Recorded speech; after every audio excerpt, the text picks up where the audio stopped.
शंभवे गुरुवे नमः। शंभवे गुरुवे नमः। शंभवे गुरुवे नमः। समस्त गुरु बहनों और गुरु भाइयों को मेरा प्रणाम। ब्रह्मांड में व्याप्त समस्त शक्तियों को मेरा प्रणाम। हम सबके गुरु भगवान शिव को मेरा प्रणाम। प्रस्तुत है पुस्तक हरिंद्रानंद एक आध्यात्मिक अनावरण, अनमिल आखिर, पृष्ठ संख्या 159। पहली जिज्ञासा थी कि अध्यात्म क्या है। उन्होंने सीधे शब्दों में कहा, आत्मा का विज्ञान अध्यात्म है। इसके मायने बहुत व्यापक हैं जिसे समझने की ज़रूरत है। यह शिव गुरु की दया से ही संभव है, पर मैं कोशिश करता हूँ आप सभी को समझाने की। वे कहते हैं, समस्त संसार में आई हुई ऊर्जा जिससे सभी विद्यमान है, उसी ऊर्जा की व्याप्ति अध्यात्म है। वही ऊर्जा जब जीव में आती है तो उसे जीवात्मा कहते हैं। जब मनुष्य में आती है तो उसे मनुष्यात्मा कहते हैं, और जब परम अवस्था में होती है तो उसे परमात्मा कहते हैं। इसी कारण से उस परमात्मा को सूक्ष्माति सूक्ष्म कहा गया है। ऊर्जा अपनी सूक्ष्म अवस्था में ज्ञान को धारित करती है, किंतु स्थूल ऊर्जा के पास ज्ञान का अभाव रहता है। दीपक सोने का हो, चांदी का हो, लोहे का हो या मिट्टी का, उससे निकलने वाली रोशनी एक ही होती है। भले ही कहने को हम सोने या चांदी का कहें, लेकिन उसकी लौ न तो सोने की होती है, न चांदी की, और न ही मिट्टी की होती है। अध्यात्म का विज्ञान दीपों की बनावट और उनकी रंगीनियों पर जुड़ा नहीं होता है। जीव मनुष्य अलग अलग हो सकते हैं, भिन्नता हो सकती है, लेकिन ऊर्जा एक है, अध्यात्म एक है। वहीं मौजूद लोग एकटक इनकी बात सुन रहे थे। होम की सुगंध से भरा हुआ वातावरण अध्यात्म की इस परिभाषा से सरोबार हो रहा था। वे आगे कहते हैं कि अध्यात्म का जनक ही अध्यात्म का सच्चा गुरु हो सकता है। शिव को परमात्मा, महेश्वर, ईश्वर कहा गया है। पुरातन काल से शिव को आदि गुरु, महागुरु, जगत गुरु एवं गुरुओं का गुरु कहा गया है। वे ही अध्यात्म के आलोक स्तंभ हैं। आध्यात्मिक ज्ञान के एकमात्र दाता जगत गुरु महेश्वर ही है। शेष गुरु प्रदाता हैं। अपनी बात को खत्म करते हुए उन्होंने कहा कि अध्यात्म के शिखर भी गुरु शिव हैं। अब बारी थी दूसरी जिज्ञासा की, धर्म और अध्यात्म में क्या संबंध है। प्रश्न तो बढ़िया है, पर वर्तमान परिवेश में धर्म और अध्यात्म के नाम पर जो गोरख धंधा चल रहा है, उससे मन बहुत खिन्न हो जाता है।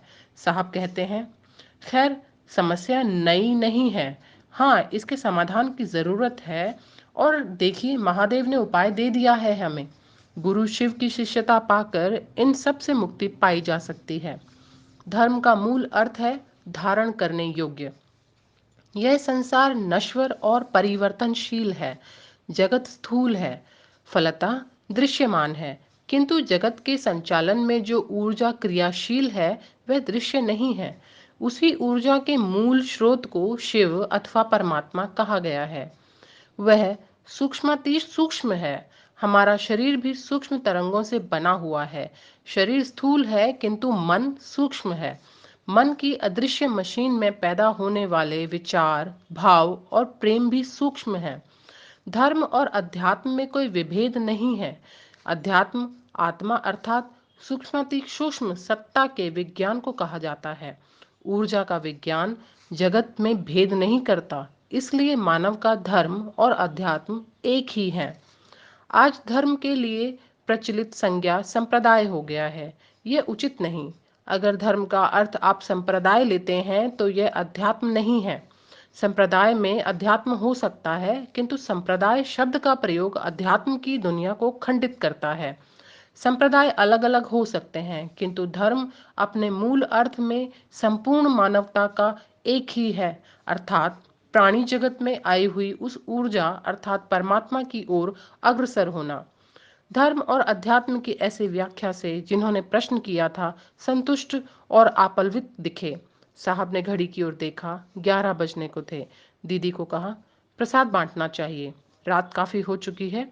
स्थानीय गुरु भाइयों की जिज्ञासा का समाधान कल करूंगा। कल छुट्टी भी है, सेकंड हाफ में आ जाइएगा। सभी को मेरा प्रणाम। पूर्वी क्षितिज पर रविराज का स्वर्ण थाल उभरा। उषा रानी ने ओस की बूंदों से चरण पखारे और हर श्रृंगार की अंजलि अर्पित की। सुबह की चाय लेकर दीदी कमरे में आई। साहब को दीदी का साथ और उनके हाथ की चाय दोनों ही पसंद थे। सूरज भले आसमान से मिलने आ चुका है, पर साहब की सुबह दीदी की बनाई हुई चाय से होती है। नीलम ने कहा, अगले माह में महाशिवरात्रि है, क्यों ना हम लोग पटना में भी शिवरात्रि मनाएं? अगर आप कहें तो इसकी तैयारी करूं। वैसे भी साहब को इनकी किसी बात से एतराज नहीं होता है, तो इस बात की मनाही तो बिल्कुल नहीं होती। उन्होंने हामी भरते हुए कहा कि आज गुरु भाई लोग आ जाते हैं तो बैठकर कार्यक्रम की रूपरेखा तैयार कर लिया जाए। समय भी तो कम बचा है अब।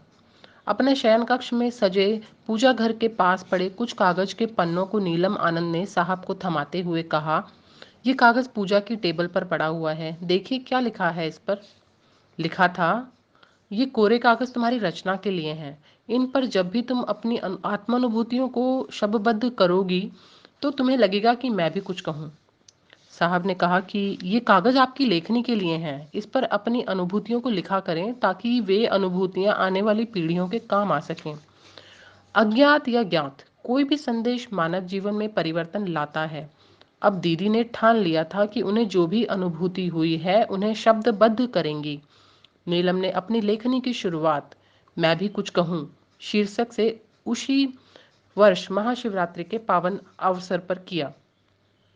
देवव्रत ठीक 9 बजे बैली रोड स्थित हरिंद्रानंद के सरकारी आवास ऑफिसर्स हॉस्टल में पहुंच गए। पिछली रात देर हो जाने के कारण हरि काका के साथ उनके ही घर विश्राम के लिए चले गए थे। बैठते ही उन्होंने बताया कि आज काका की तबीयत खराब है, बहुत तेज बुखार है, घर में उनकी पत्नी के अतिरिक्त कोई नहीं है। नीलम आनंद ने जब सुना तो उनको देखने की इच्छा व्यक्त की। दोनों शाम में कुछ और गुरु भाइयों के साथ हरि काका को देखने पुनाईचक स्थित उनके सरकारी आवास पर पहुंचे। उन्हें तेज बुखार था। इन दो दिव्यात्माओं को देखते ही मानो उनके ज्वर से तप्त शरीर को शीतलता का अनुभव होने लगा। उठकर बिस्तर पर बैठ गए। विधाता जब नारी शरीर देता है तो एक ऐसा मन भी देता है जिसमें ममत्व और अपार करुणा का वास होता है।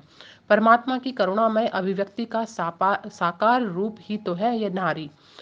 करुणा उसकी सबसे बड़ी दुर्बलता है तो शक्ति भी वही है। दीदी ने नब्ज टटोलते हुए कहा कि आपको तेज बुखार है, आज चर्चा में नहीं आइएगा, घर पर ही आराम कीजिए। हरि बाबू इनके पारिवारिक मित्र थे। बाबूजी के समय से ही इनका आना जाना होता था। बच्चे बूढ़े सभी इनको हरि काका कहकर ही संबोधित करते थे। ये भी सबको काफी स्नेह देते थे। नीलम को तो अपनी बहू समझते थे, हमेशा आप कहकर ही संबोधित करते थे। अपने सुख दुख जीवन की अनुभूतियों को इनके साथ बांटते। बीती रात सुनहरे सपनों का जो सुंदर प्रभात इन्होंने देखा था वे बताना चाह रहे थे। उन्होंने कहना शुरू किया, कल रात बुखार तेज हो गया था, शरीर काम नहीं कर रहा था, नींद कब आ गई पता ही नहीं चला। स्वप्न में माँ भवानी की एक सुंदर तस्वीर दिखी। ऐसा लग रहा था मानो बोल रही हैं कि तुम शिव के शिष्य हो, अपने गुरु से ही अपनी समस्या क्यों नहीं कहते। मैंने पूछा, कैसे कहूँ? अंतरिक्ष को बोलो कि तुम शिव के शिष्य हो और अपनी समस्या भी बताओ। तभी मेरी नींद खुल गई। यह सुनते ही सभी साहब की ओर प्रश्नवाचक दृष्टि से देखने लगे। इनके मुख से अनायास ही निकला या शक्ति शिवस्य शक्ति। शक्ति भी तो शिव की ही इच्छा का नाम है। उनकी इच्छा में ही शक्ति है। हरि काका की अनुभूति भी शिव की ही इच्छा है। सभी ने संवेद पूछा, यह होगा कैसे? उत्तर मिला, ये तो महादेव बताएंगे। बलिया के अरुण यादव अपनी वाचालता एवं सुमधुर स्वर में भजन गायन के कारण गुरु भाई बहनों में बहुत लोकप्रिय हो गए थे।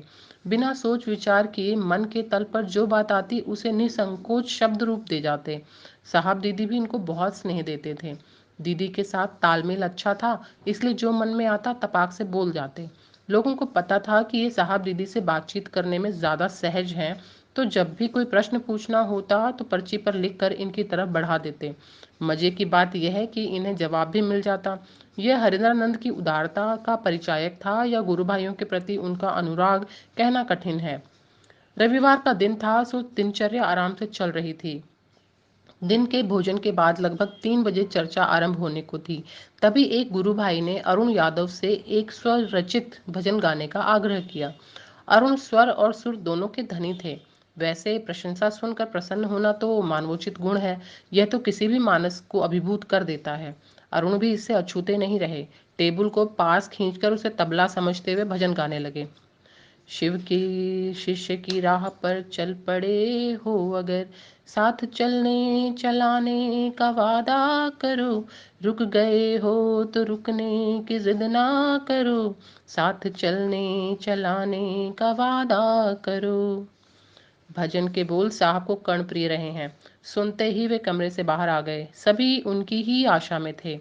हरेंद्रानंद के आते ही जिज्ञासा रखी गई कि ज्योतिर्लिंग और शिवलिंग की पूजा को विस्तार से समझाया जाए। बीच में ही किसी ने उसमें और जोड़ते हुए कहा कि शिवलिंग पर ही जल क्यों चढ़ाया जाता है। आज के लिए इतना ही। सभी गुरु बहनों और गुरु भाइयों को मेरा बहुत बहुत धन्यवाद, बहुत बहुत आभार। शंभवे गुरुवे नमः। शंभवे गुरुवे नमः। शंभवे गुरुवे नमः।